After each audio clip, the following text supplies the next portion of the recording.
Hello नमस्कार दोस्तों, मैं आपका मित्र राजीव लोचन मिश्रा आपका अपने यूट्यूब चैनल विंध्य विधि में स्वागत करता हूं।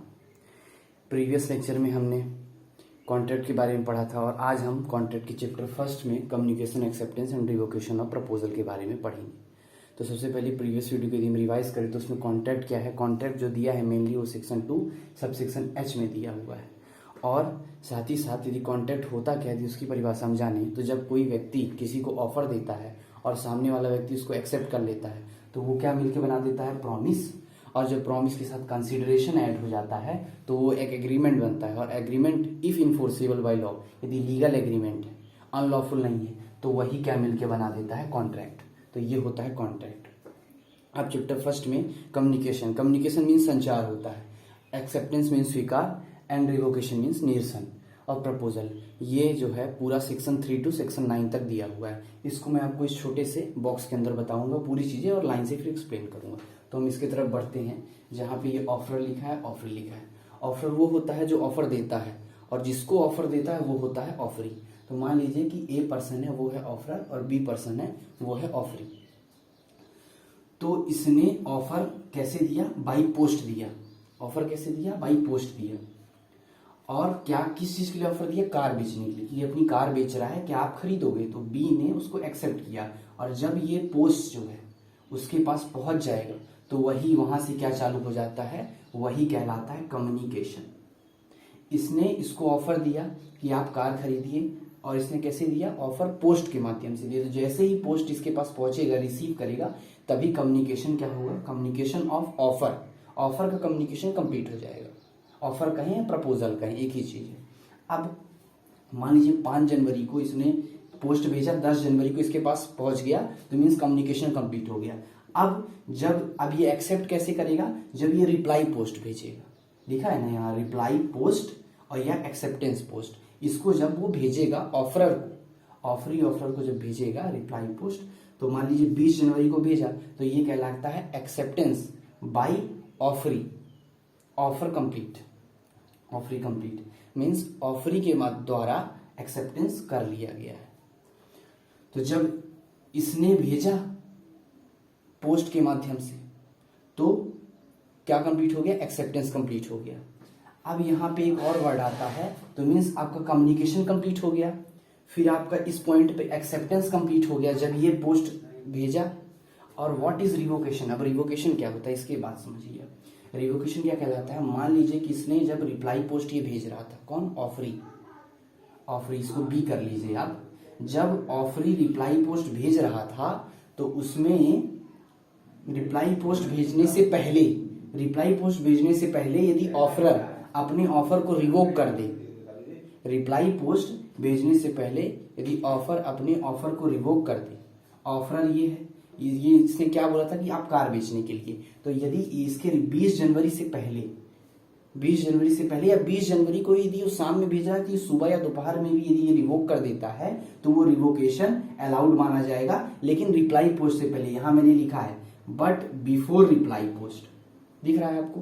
मीन्स अब आप समझ लीजिए सिंपल सी चीज कि ये ऑफर, इसने कार बेचने के लिए ऑफर दिया, ऑफरी के पास जब पोस्ट पहुंचा तो वो क्या कहला जाता है, फर्स्ट कम्युनिकेशन कहला जाता है। अब कम्युनिकेशन तो हो गया हमारा।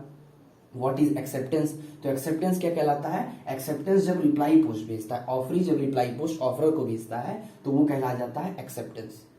अब रिवोकेशन क्या है, तो रिवोकेशन कौन करेगा, रिवोक कौन करेगा, जो ऑफर दिया है वही रिवोक करेगा। तो ऑफरर ही रिवोक करेगा, लेकिन रिप्लाई पोस्ट से पहले। जब ये 20 जनवरी को भेज रहा है तो 20 जनवरी को यदि शाम में भेज रहा है 7 बजे, तो 7 बजे से पहले भी यदि ये ऑफर को अपने रिवोक कर देता है तो रिवोकेशन माना जाएगा। और अब ये ऑफर ऑफरी के लिए वैलिड नहीं है, अब उसके लिए ऑफर है ही नहीं। तो यहाँ पे देखिए मैंने एक्सप्लेनेशन करके समझाया है आपको कि offerer A gives offer by letter send to offeree B to sell a car at certain price. कुछ प्राइस पर ए ने ऑफर दिया कि बी को कि आप कार मेरी खरीद लीजिए। तो यहाँ पे क्या कंप्लीट हो गया, कम्युनिकेशन, जो फर्स्ट वाला था कम्युनिकेशन 10 जनवरी को कम्युनिकेशन कंप्लीट हो गया। When B receive a letter, जब बी क्या किया, लेटर रिसीव कर लिया तो कम्युनिकेशन कंप्लीट हो गया। आगे देखिए, B accept a proposal by letter sent by post. अब बी ने उसके ऑफर को एक्सेप्ट कर लिया, ए के प्रपोजल को या ऑफर को, और उसने पोस्ट के ही माध्यम से, मीडियम सेम होना चाहिए। यदि ये पोस्ट के माध्यम से तो पोस्ट के माध्यम से, टेलीग्राम है तो टेलीग्राम, टेलीग्राफ है तो टेलीग्राफ। तो आप समझ रहे हैं ना, मीडियम जो ऑफर प्रोवाइड कराएगा उसी मीडियम में देना है। और यदि मीडियम नहीं प्रोवाइड है तो आप किसी तरह भी भेज सकते हो, लेकिन यदि बाई पोस्ट है तो आप भी जब एक्सेप्टेंस का भेजेगा ऑफरी तो वो भी बाई पोस्ट भेजेगा। मीन्स जब वो स्वीकार करेगा किसी भी चीज को तो वो पोस्ट के माध्यम से ही भेजेगा।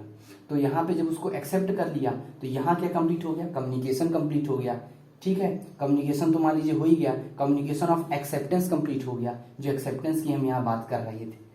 By doing reply post, reply post जैसे ही किया तो क्या कंप्लीट हो गया, एक्सेप्टेंस पोस्ट या रिप्लाई पोस्ट जैसे ही इसने दिया तो एक्सेप्टेंस कंप्लीट हो गया। अब तीसरी चीज, अब रिवोक की बात आएगी। कम्युनिकेशन हो गया, एक्सेप्टेंस हो गया, अब रिवोकेशन की बात आएगी। तो ए में रिवोक हिज प्रपोजल, ए अपने प्रपोजल को रिवोक कर सकता है, बट उसके लिए कंडीशन क्या है, रिप्लाई पोस्ट होने से पहले वो अपने कंडीशन को वो करेगा। फिर आगे यहाँ पे आप ध्यान लीजिए कि जो भी हमारा प्रपोजल या एक्सेप्टेंस होता है, चाहे ऑफरर इसको दे या तो ये एक्सेप्टेंस दे, दो तरीके से हो सकता है, या तो होगा एक्सप्रेस या तो इम्प्लाइड, मीन्स या तो लिख के या तो बोल के। और जो हमारा मीडियम ऑफ ट्रांसफर होगा, जो ऑफरर प्रोवाइड कराएगा वही ऑफरी को एक्सेप्ट करना पड़ेगा। मीन्स यदि बाई पोस्ट है तो बाई पोस्ट ही आएगा। अब acceptance of proposal must be, acceptance जो है वो किस तरीके का हो सकता है, पहला अनक्वालिफाइड और एब्सोल्यूट, मीन्स शर्त रहित हो और पूर्ण हो, दोनों बहुत मैंडेटरी है। ये बहुत इंपॉर्टेंट चीज है, इसको आप स्टार मार्क कर लीजिए, बहुत स्टार मार्क कर लीजिए आप, ये मतलब ये बहुत मैंडेटरी है। जो भी एक्सेप्टेंस ऑफ प्रपोजल है, प्रपोजल का जो एक्सेप्टेंस 20 जनवरी को उसने भेजा वो अनक्वालिफाइड होना चाहिए और एब्सोल्यूट पूर्ण होना चाहिए, दोनों मैंडेटरी है। अब यहाँ पे मैंने एक लिखा है पीओसी, प्लेस ऑफ कॉन्ट्रैक्ट। तो मीन्स कॉन्ट्रैक्ट का प्लेस क्या माना जाएगा, यदि कोई पूछे कि आपने ये इतना बड़ा कॉन्ट्रैक्ट किया कार बेचने का, तो उसका प्लेस ऑफ कॉन्ट्रैक्ट क्या है, मीन्स किस जगह पे आपने कॉन्ट्रैक्ट किया। तो ऑफरी जहां अपना एक्सेप्टेंस भेजता है वो कहलाता है क्या, वही कहलाता है प्लेस ऑफ कॉन्ट्रैक्ट। तो मान लीजिए ये क्या है, ये है दिल्ली, और ये है मध्य प्रदेश और ये है दिल्ली से यदि कोई मध्य प्रदेश भेज रहा है मान लीजिए, तो जो प्लेस ऑफ कॉन्ट्रैक्ट होगा तो वो क्या होगा, यहां पे आप लिख लीजिए दिल्ली। मीन्स जहां भी ऑफरी अपने एक्सेप्टेंस को भेजता है और जहां वो बाई पोस्ट गया उस जगह को ही हम क्या कहेंगे, प्लेस ऑफ कॉन्ट्रैक्ट, पीओसी। तो आप ये पूरी चीज समझ गए। तो यही चीज घुमा फिरा के कहीं ना कहीं सेक्शन में दी गई। अब सेक्शन में आपको बता देता हूं, सेक्शन आप देखिए, सेक्शन पहला का यही है, communication, acceptance and revocation of proposal. तो ये मैं आपको समझा दिया। यहाँ पे कम्युनिकेशन हुआ 10 तारीख को, एक्सेप्टेंस 20 तारीख को हुआ, और रिवोकेशन यदि रिप्लाई पोस्ट से पहले रिवोक कर देता है, चाहे 1 घंटे पहले करे चाहे आधे घंटे पहले करे, तो वो रिवोक हो जाएगा। यदि उसके बाद करता है तो रिवोकेशन वैलिड नहीं होगा, रिवोकेशन नहीं रहेगा, फिर वो ऑफर रहेगा उसके पास तो खरीद सकता है। पहली चीज हो गई। सेक्शन नंबर 3 ये कहता है। फिर सेक्शन नंबर 4 क्या है, communication when completed. Communication communication कब कंप्लीट होगा, यदि पूछ रहा है सेक्शन नंबर 4, तो सेक्शन नंबर 4 जब पूछ रहा है communication when completed, when offeree receive a letter by offeror, जैसे ही वो लेटर रिसीव करेगा वही communication of an offer complete हो जाएगा। समझ रहे हैं आप। फिर revocation of proposal and acceptance, revocation of proposal and acceptance simple सी चीज है, रिप्लाई पोस्ट से पहले।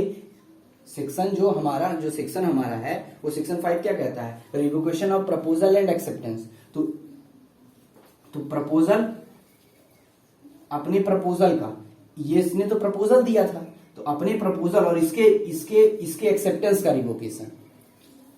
Revocation of proposal and acceptance. तो इसके एक्सेप्टेंस का प्रपोजल और अपना जो इसने प्रपोजल दिया था बी को, वो उनका रिवोकेशन कैसे होगा, रिप्लाई पोस्ट से पहले। ये सेक्शन 5 बताता है, सब इसी में। फिर सेक्शन 6 क्या बताता है, revocation how made. Revocation simple सी चीज है, बाई पोस्ट के मीडियम से है, सेक्शन 6 है ये, तो बाई पोस्ट के मीडियम से है, तो आप सिंपल सी चीज करिए, यदि ये पोस्ट से भेज रहा है तो आप भी रिवोकेशन पोस्ट से ही कर दीजिए, उसको भेज दीजिए सबसे, उससे पहले, ऑफरी से पहले यदि आप भेज देते हैं तो रिवोकेशन हो जाएगा और ये ऑफर खत्म हो जाएगा बी के लिए। और यदि ऐसा नहीं करते हैं तो ऑफर वैलिड रहेगा और इसके लिए ऑफर रहेगा, ये खरीद सकता है आपकी कार। फिर सेक्शन 7 क्या कहता है, एक्सेप्टेंस मस्ट बी एब्सोल्यूट। यहां जो मैंने लिखा है एक्सेप्टेंस, प्रपोजल का एक्सेप्टेंस जो है वो क्या होना चाहिए, एब्सोल्यूट, पूर्ण होना चाहिए, कंप्लीट। समझ रहे हैं आप, आधी अधूरी चीजें नहीं होनी चाहिए। जैसे फिक्स होना चाहिए कि कार कौन सी है, मारुति है, सुजुकी है, रेड कलर की है, व्हाइट कलर की, ब्लैक कलर की, मीन्स हर चीज पता हो, ना कि कंफ्यूजन हो। आप ऑयल खरीद रहे हो, अब यही नहीं पता कि केरोसिन ऑयल है या फिर खाने वाला ऑयल है, मस्टर्ड ऑयल है, वेजिटेबल ऑयल है, तो ये आपको पहले कंफर्म करना पड़ेगा। इसलिए बोल रहा है कि जो भी एक्सेप्टेंस है वो कैसा होना चाहिए, एब्सोल्यूट, पूर्ण होना चाहिए, कोई भी उसमें डाउट नहीं होना चाहिए। ये सेक्शन नंबर हमारा कौन सा हो गया, 7 हो गया। 8 क्या है, acceptance by performing condition and receiving consideration. Acceptance by performing condition and receiving consideration. तो एक्सेप्टेंस जो है हमारा, एक्सेप्टेंस वो परफॉर्मिंग कंडीशन, कंडीशन परफॉर्म करे, और रिसीविंग कंसिडरेशन। भाई रिसीविंग कंसिडरेशन मतलब क्या, इसको पैसा तो देना पड़ेगा ना। जब ये एक्सेप्ट कर रहा है कि कार खरीदेंगे, तो हमने क्या पढ़ा है यहाँ पे कि प्रॉमिस तो आपने कर लिया, लेकिन उसके साथ कंसिडरेशन जरूरी है, पैसा, something which is in return. एक हाथ से कार लो, एक हाथ से पैसा दो। तो वही कह रहा है, acceptance must be absolute and consideration should be also done. Acceptance should be performing condition and receiving consideration. ठीक है, ये हो गया सेक्शन नंबर 8। अब लास्ट क्या है, प्रॉमिस जो होगा वो कैसा होगा, एक्सप्रेस होगा और इंप्लाइड होगा। समझ रहे हैं आप, प्रॉमिस जो है वो एक्सप्रेस या इंप्लाइड होगा। जैसे मैंने यहाँ पे लिखा है प्रपोजल एक्सेप्टेंस, ये कैसा होना चाहिए, एक्सप्रेस हो या इंप्लाइड हो। तो ये है पूरा section 3 to section 9, communication, acceptance and revocation of proposal. इसका मतलब कुछ नहीं होता, जब ऑफरर अपनी बात को क्या कर ले, एक्सेप्ट कर ले। तो बस यही चीजें हैं जो आप एक बार रिवाइज करेंगे समझ जाएंगे। That's all from the my side. Thank you for listening my video. That's all.